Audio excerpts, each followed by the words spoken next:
This is the Mathematics Education Podcast from mathedpodcast.com.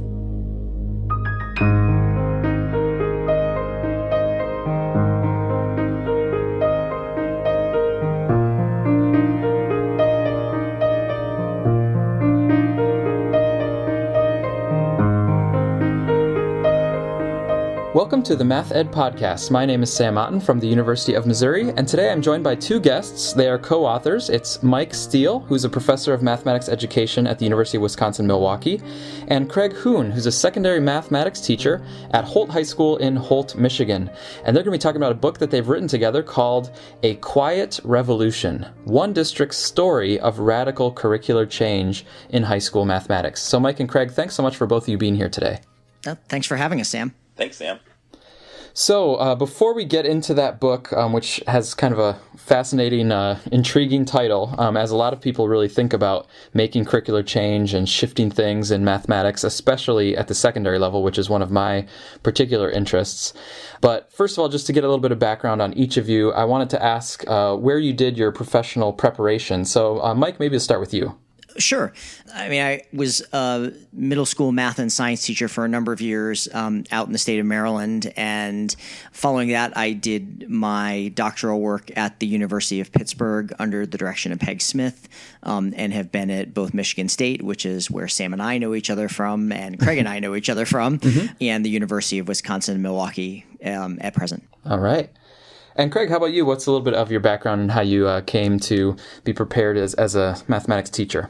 Yeah, I did my undergrad work at Michigan State University. I grew up in mid-Michigan, and so that was the largest university in the area that I was interested in. And so I spent some time there with desires to be a history teacher, and ended up declaring my major in mathematics instead, mostly for the coursework.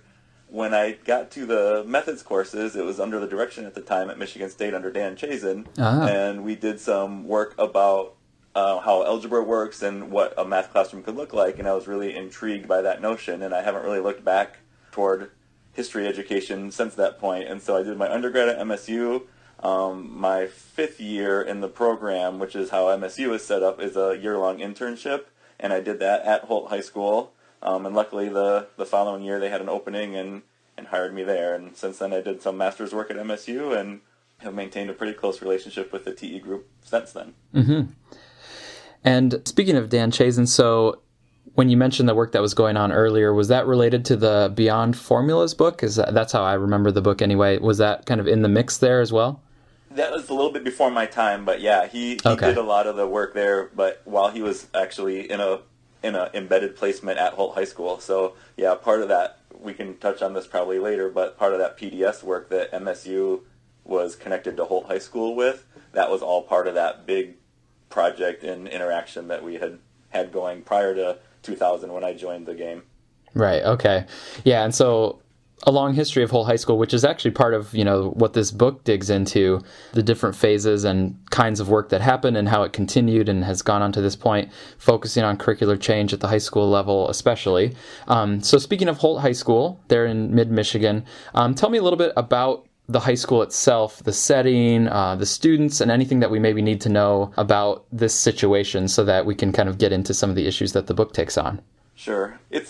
For Michigan, it's a moderately sized school. We have about 1,800 kids in 9-12 grades, and so, there's not a lot of buildings that are, much larger than that, the way Michigan sets up their schools. Detroit and some have larger, but for the most part, we consider ourselves, having a lot of kids from a lot of areas. We are contiguous with South Lansing, and so we have a large border that is pretty much indistinguishable from Lansing when you kind of drive south. Mm-hmm. But as you kind of go farther in our district, it becomes more rural, and then east and west, we even have a village that is the farther westernmost point of our district. And so part of it is we have a pretty wide range of probably economic diversity, racial diversity, religion diversity. We have a pretty good spectrum. I would say that has been changing pretty quickly over the last 20 years that I've been there. It started out being much less, at least racially diverse, and has been getting much more over time. But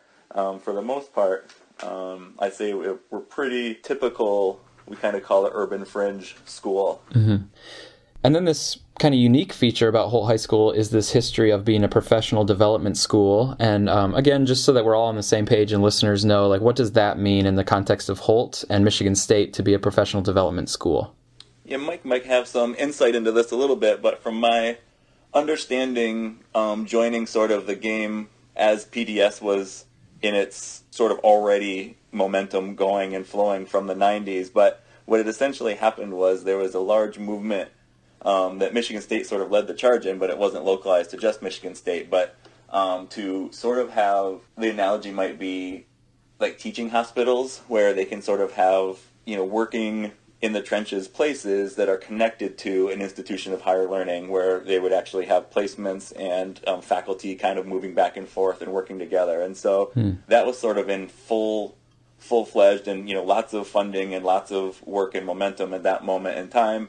And so Holt was one of the PDS schools that Michigan State worked with. We're about 20 minutes away or so, and the faculty from our department and stuff like that would teach classes at the university with like the teacher ed department, and people like Dan Chazen and people there would do projects and research at our building. And so there's kind of a synchronicity there of kind of trying to make each other more effective and working harder and things. And so part of it is that there was a really dynamic, engaged, professionally trained staff at Holt High School when I walked in there as an intern, and I was like, wow, this is what teaching looks like and feels like. And so, since then, even though the PDS project has sort of slowed down and the funding and that kind of stuff isn't a part of our day-to-day work, that relationship still lingers in lots of important ways. Yeah, I think it's a really nice summary there, Craig. PDS movement really got started, as Craig mentioned, in the 90s. Grounded in the work of the Holmes Group, which had some strong associations with Michigan State, that was looking at how teacher preparation should really be done to be most effective. And so the Holmes Group and some of the reports out of that group were some of the genesis of ideas that we've had kicking around the field for a while, like the fifth-year internship and like this idea of professional development schools. And I think the notion behind it was really to make the work of teacher preparation as embedded as it could possibly be in schools. And part of that meant kind of making sure that students had long-term, really thoughtful and meaningful field experiences within schools with teachers that were going to model the sort of pedagogy that we were teaching at the university, and also that the university faculty would be working side by side with teachers as colleagues. So that was evidenced in what Craig was referring to with Dan Chazen and some other folks at Michigan State who would be, as a part of their faculty appointment, would be in schools teaching, in this case, high school kids.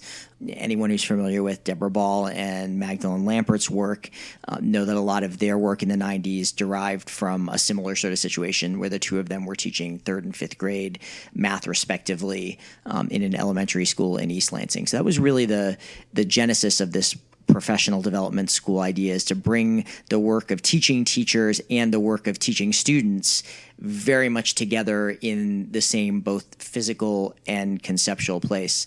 And I should note that while the PDS movement really had its origins in the early to mid 90s, I've noticed it's experiencing a little bit of a resurgence right now. I actually got in my email just yesterday 2 brand new titles from a book publisher that were specifically related to the PDS concept and kind of rejuvenating and continuing to evolve that idea. So it's something that hasn't really gone away. Mm-hmm. Yeah, there's people even here at the University of Missouri who have talked about how great it would be to have a partnership with a school like that for the being able to embed things like you were talking about and just having the two-way kind of mutually beneficial relationship. So yeah, I think it's a resurgence. I agree. I've kind of noticed that myself. But speaking of your book, so this is from Information Age Publishing, and it's a Quiet Revolution. So for this particular book, it deals with some of the history of Holt High School and that relationship, but then it also goes into some particular issues about mathematics education from the perspective of you two. So I was wondering if you could just talk to us about how did this book start, and also how did you two come together to kind of co-author it from a kind of academic side and from a teacher side? Well, it started for me, so in the state of Michigan, there was a period of time where they were debating on how to make citizens in Michigan a little bit more marketable, college for everybody. There was a big movement to do that, and they were trying to transition out of the manufacturing, sort of mode that was sort of at the time dwindling, and they could sort of see the writing on the wall. And so legislatively, they tried really hard to say, let's up our standards so everybody's college ready across all public schools, and let's talk about career readiness, and let's really make algebra a requirement for graduating, and everybody has to go through. They actually said Algebra 2, and then at the same time, another group who was also working also said defined Algebra 2 with the new standards as pretty much topics that we all considered pre-calculus. And one of our department chairs, Mike Lehman at the time, he was involved in that group. And so while that was happening, he would come to us at our department and say, hey, this change is happening. Everybody's moved, the new standards, the state standards, this is pre-Common Core, but the state standards are now going to consider Algebra 1 in 8th grade standard 8th grade content. And so they're just going to call that 8th grade math. And so what we call Algebra 1 and Algebra 2 at the high school should now be what used to be Algebra 2 and pre-calculus, if that makes sense. And it was really confusing for a long time. And so part of the issue is that we said, okay, Lehman, that makes a lot of sense. Let's do that. And so we called our pre-calculus, or actually it was FST was the term that we had at the time. We called that course Algebra 2 for a few years. And then what had happened was the state required Algebra 2 for all students. So we essentially sort of backed our way into requiring Algebra 2 / pre-calculus for graduation at our school. And a lot of schools either didn't get the memo or were reticent to make that change. So their book publishers or whatever they had didn't really follow through with that. And so most schools kept a course after the school required Algebra 2 course that was going to then go into function, statistics, trigonometry, data analysis, things like that. And so we ended up realizing that after, several years of this, we would look and see all the transfers come in. And we said, you know what, nobody else really made that change. And so we were at our school requiring all kids to take the equivalent of pre-calculus, sine, cosine, all of that kind of stuff to graduate. And this is all of our kids, every student. And we realized that that was not the case. And at the same time, the state legislature was even backing down on requiring Algebra 2 for all kids as part of the graduation requirements. So I saw that sort of tension about everybody kind of hemming and hawing about, man, could we really do that? And is that really fair? Can all kids really learn Algebra 2? And I said, well, we're doing it. We're a pretty large standard school in the middle of some state, and we're doing it with all our kids, and it's kind of working out okay. We have some things to work on, and so I wanted people to hear that story a little bit so that they knew that, the world doesn't explode if you go ahead and just do it and expect it from kids and help them get there. And I kind of turned to my math ed folks that I knew, and I emailed a handful of them, and I just said, do you think this story is worth telling, or do you think there's an audience in the state that an article could maybe is worth pursuing? And Mike kind of jumped on that and said, actually, I think we could do more with it. And so he might be able to pick up the story from there, but that was sort of where it started. And Mike said, I think we can actually do a lot more with this sort of story and what you guys have tried to do that might be more beneficial to more people. Yeah, and so to pick up the story from there, when Craig sent this over, I'd been familiar with the work at Holt High School even before I came to Mid-Michigan, actually reading and Beyond Formulas that Sam mentioned. Dan Chazen's book was part of my own doctoral preparation. So I'd known a little bit about what Dan had done in his classroom, what he was trying to promote within the district. Not long after I came to Michigan State, the second volume in, I guess, what now is the Holt trilogy came forward, which is a book called Embracing Reason that Dan wrote alongside Mike Lehman and Sandy Callis, that took a look kind of almost at a 30,000 foot view, in a sense, of what the landscape of the high school, the district, and the partnerships with Michigan State in the context of teacher preparation look like. So it's a really fascinating read. I think it's a highly underrated book. I'll put in a plug for somebody else's book. It tells some fantastic stories about the partnership, how it came about, how it evolved, and there are voices from interns and teachers and faculty members and other staff that have been involved in this whole continuum. So when Craig put this email forward about, hey, there's this thing we've done curricularly at Holt that I don't think we've talked about maybe as much as we could have, I felt like this was a really important message, not just that they were doing it and that the world didn't explode, but also like how that came about. So describing the process of how they made that happen, having worked with high schools and districts across the state and country on curricular issues, which is a particular interest of mine, I've seen just how much a curricular initiative or adoption can just hang on a knife's edge, that one staff person can turn over or one administrator can turn over and the whole thing can just turn on a dime.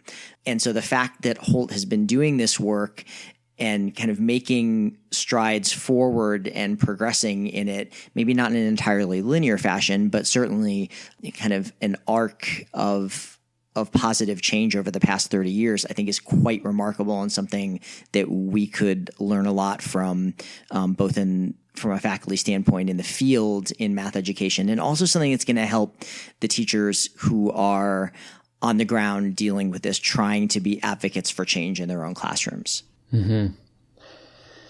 So is that how you would characterize the main goal that you have for the book, or is that who you would recommend, like, to kind of pick up the book and read it, as people in districts who are yearning for that change or already trying to do it and are not sure how it's going to go?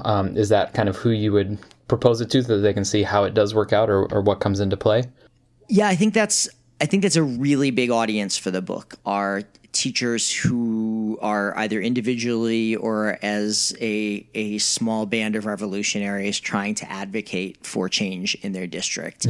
I don't think it's the only constituency by any means, but when we wrote the pieces at the end of each chapter that really press to reflect on what the particular piece of the Holt story that we've talked about in that chapter is a case of, how it relates to their context and how they might instigate challenging conversations within their own school and district. Like, I really see that work as being the most successful when it comes from the teachers. But I think there are also important lessons here for a district curriculum director, for any of us within mathematics education, be it faculty or other people who do consulting and supporting work with school districts, to think about, how do we move these sorts of challenging conversations forward with a particular focus on high school mathematics, which we know, and this is kind of the message of Matt Larson and Robert Berry with Catalyzing Change, the new NCTM publication. You know, we know high school doesn't move quickly or well or sometimes at all. So how do we push the conversation forward in this particularly challenging context? I'm speaking with Michael Steele and Craig Huhn, who are the co-authors of A Quiet Revolution, One District's Story of Radical Curricular Change in High School Mathematics. So we've been talking about curricular change, and it's in the title, and earlier Craig was talking about this curricular change at the course level, like what do we call Algebra 2, when do we get into pre-calculus topics, that sort of thing. But I wanted to also give you a chance to describe some of the other, aspects of curricular change, so that we kind of really know what you're referring to when you say these changes that are intended to happen or that are happening and how they happen. So what else would you put under that umbrella of curricular change that you touch on in the book? It does, depending on what lens you're sort of looking at, the question can be interpreted lots of ways. So one of the things that I think about is, sort of historically, if I go back to when I started teaching, those of us that were thinking about how to get kids to engage in mathematics, we often imagined our tasks with kids as, so explore, look at a bunch of stuff, see what you notice, and then when we start to notice some patterns, then maybe we can say, maybe that conjecture is always true, and then we would try to maybe come up with some generalized proof so we could make a claim about this new feature that we sort of noticed. Lots of our assignments and our tasks and even our worksheets were sort of set up that way. Well, basically pattern recognition. And so one of the sort of evolutionary aspects that we sort of point to, I think, in our thinking over time in our department, is that a lot of our tasks now, I think Marty, our department chair, Marty Schnepp, he read something a while back that refers several times to the logical necessity of mathematics, and we sort of use that as our rallying cry and thought about, what can we do with kids all the time that the logic itself requires the next step, right? We don't have to conjecture and then see if it happens to be true. We can actually say, well, so if this happens, then that must mean that this happens, and that would also require some other justification for other features that must also be true and why they must be true. And so one of the things that we sort of did is we sort of purged some of those assignments and tasks where we had kids think about, try a bunch of things, see what happens, and tell me. So kids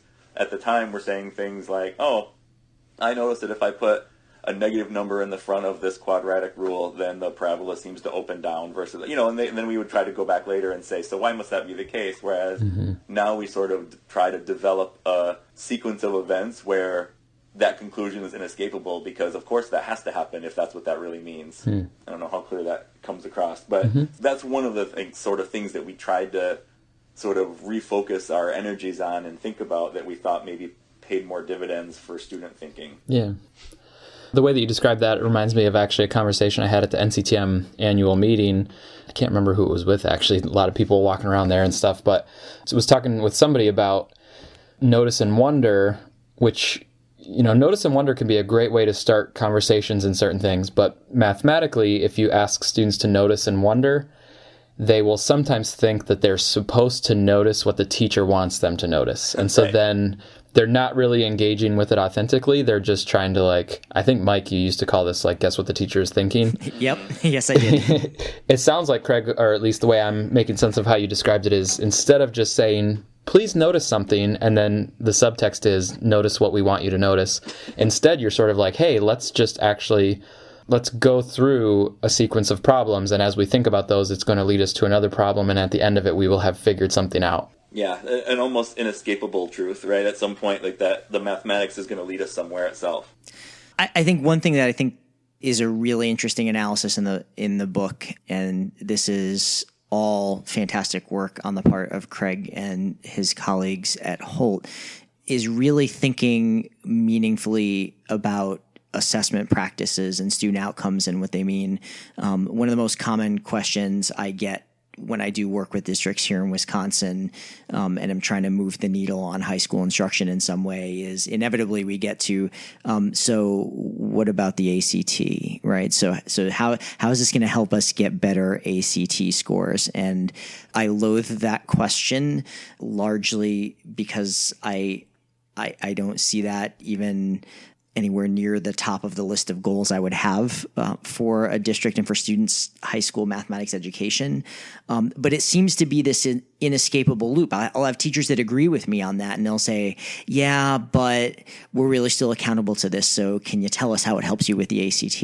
Yeah. And I think one of the stories we share in the book is the ways in which Holt staff, when they were confronted with very much the same issue, I think thoughtfully and productively pushed back on it by talking about kind of what do they value as really authentic and meaningful assessment of student learning, and how does that work correlate, or in this case not correlate, to what the outcomes look like on the ACT. So it's really this interesting data-driven approach to advocating for what's good for students. But I think the precursor to that that's really important to note is that you can't do that unless you've really engaged over the course of time in thinking about what are our beliefs about what meaningful student assessment looks like, and how do we enact those beliefs in the things that we ask kids to do with us around mathematics.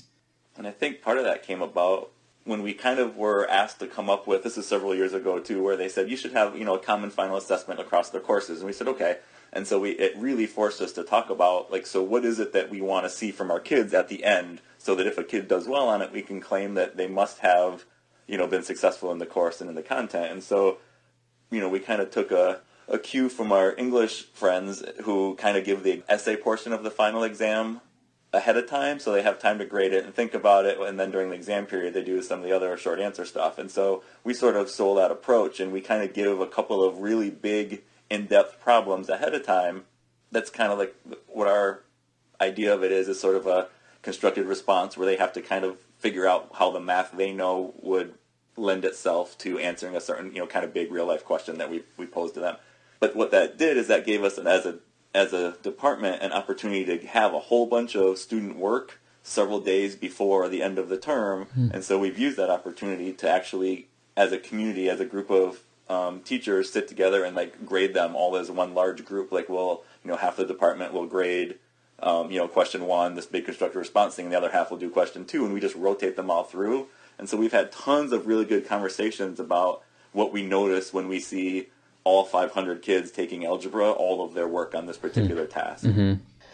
Yeah, I think just that whole conversation that you both just had about looking at students and thinking about what you really want your outcomes for them to be mathematically, to me that's part of the revolutionary part of this quiet revolution in your book title, because it wasn't always this way, but I think like in the era of No Child Left Behind, so like in the last almost 20 years or so, it seems like it's really moved towards the district leaders, administrators, and it's now filtered down to a lot of teachers and everything that are really, their primary concern is the, high stakes standardized test scores, whatever those might be in different states and stuff.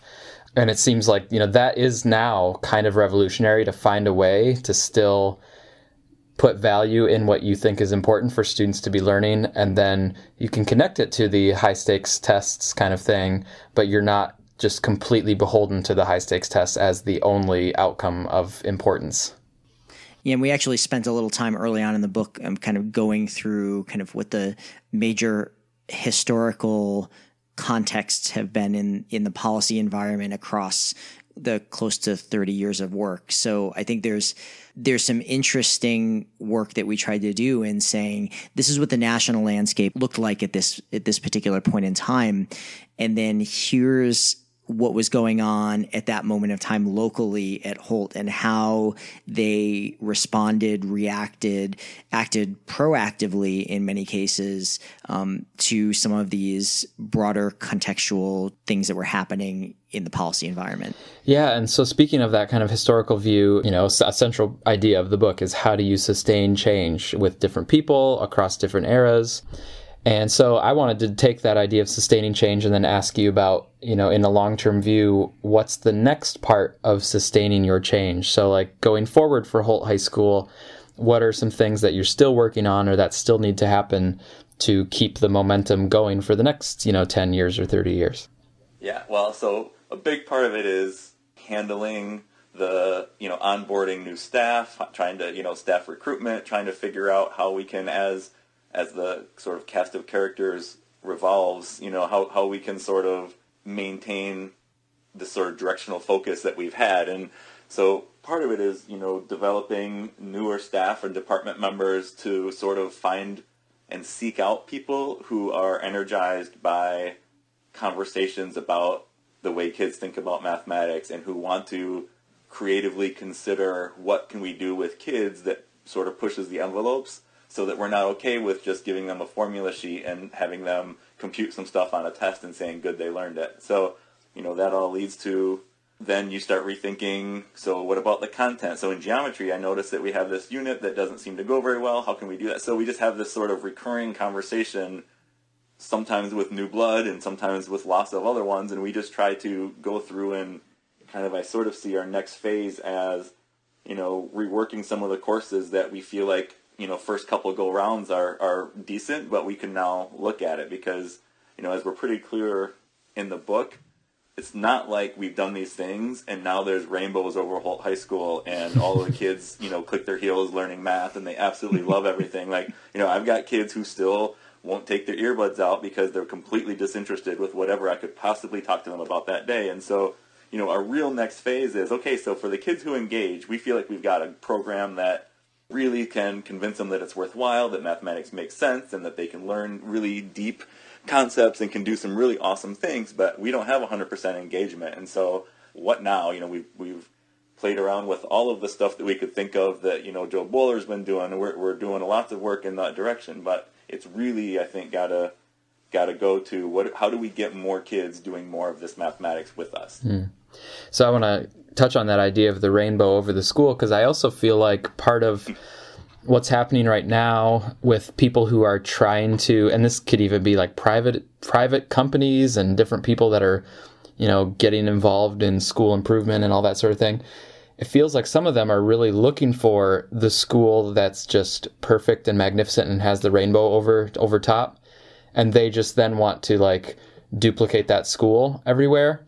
So, I mean, for me, it seems like, well, first of all, if you think you're seeing a perfect school, it probably isn't. Or if it is, a near perfect school, it's probably because of some sort of student selection and not necessarily because of, that they have perfect instruction or something like that. Mm-hmm. And then even if you find something that seems like it's going well, I don't know why they assume you can just like copy and paste it into other places around.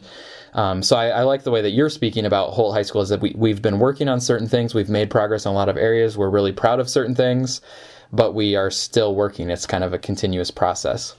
I mean, we've seen examples where we couldn't copy and paste across the hall, right? Like, or even from 5th hour to 6th hour, right? So, I mean, it really is so dependent on, a really subtle thing you did to start the task, right? Or some really, like, clever way that maybe I had said something to some kid at one moment, then played dividends later. Like, it really is a messy, confusing job. And so I think pushing ourselves to think really hard about it is about the best we can do.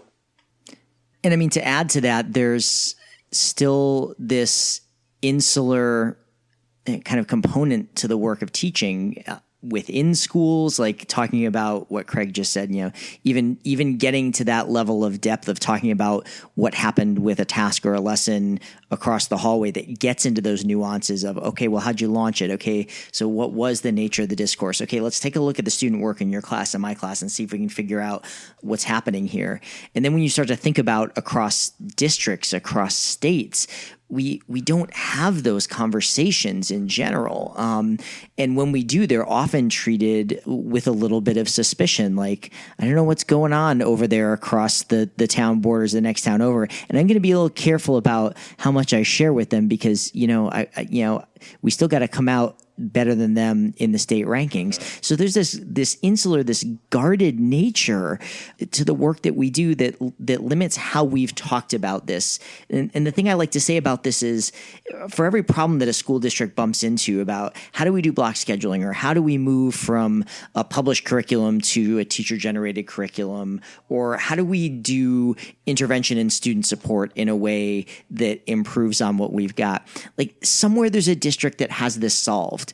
We're not saying Holt is the district that has all of these things solved by any stretch of the imagination, but we're trying to start a deeper conversation in part with this book about what we do and how we do it in the interest of supporting all students and schools and districts in having the conversations that are right for them and getting beyond this idea that I'm shamelessly stealing from an administrator who I heard talk about it at the state math conference here in Wisconsin of NIH, not invented here.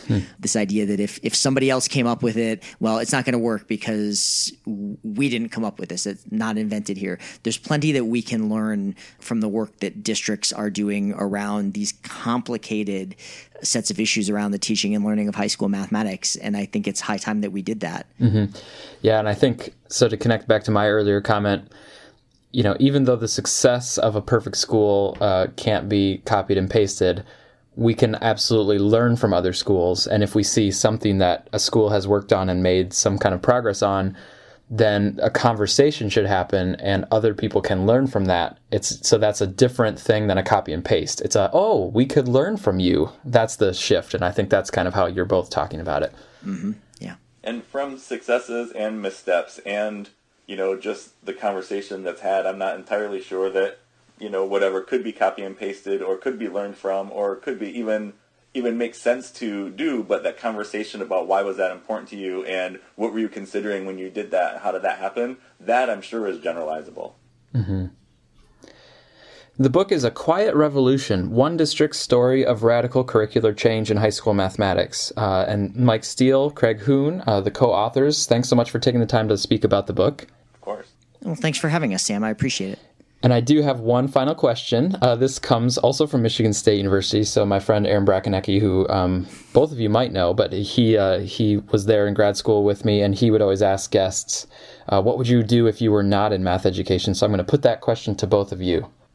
If I wasn't in math ed, I actually worked for a bowling alley in my hometown from the time I was 16, and then I'd come back on weekends and do some in college, and I still drive back about a half hour weekly to still league bowl with a lot of the guys and people that I've known for a long time. And so I'm guessing that if I was not going to be spending my time thinking hard about teaching mathematics, I would probably be running back and setting pins and getting balls and getting people rental shoes. You could also just say professional bowler and shoot for the sky. That's true. Sure. Yes, absolutely. I'll go for that. Yes. How about you, Mike? So I have kind of two answers to that question. And the first I know will resonate with you, Sam. And I recently learned it resonates with our AMTE executive director, Tim Hendricks, who I work closely with, being on the board and being president-elect of that organization right now.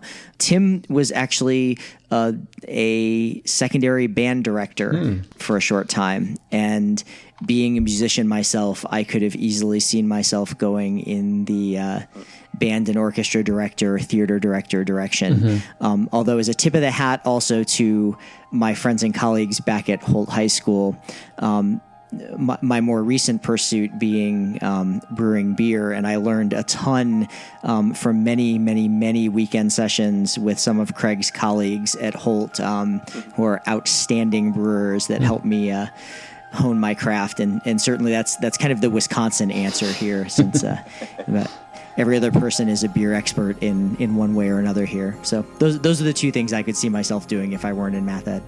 Yeah, absolutely. Well, thanks again so much for speaking with us. I really enjoyed the conversation. Thanks, Sam. Thanks a lot, Sam. It's been great.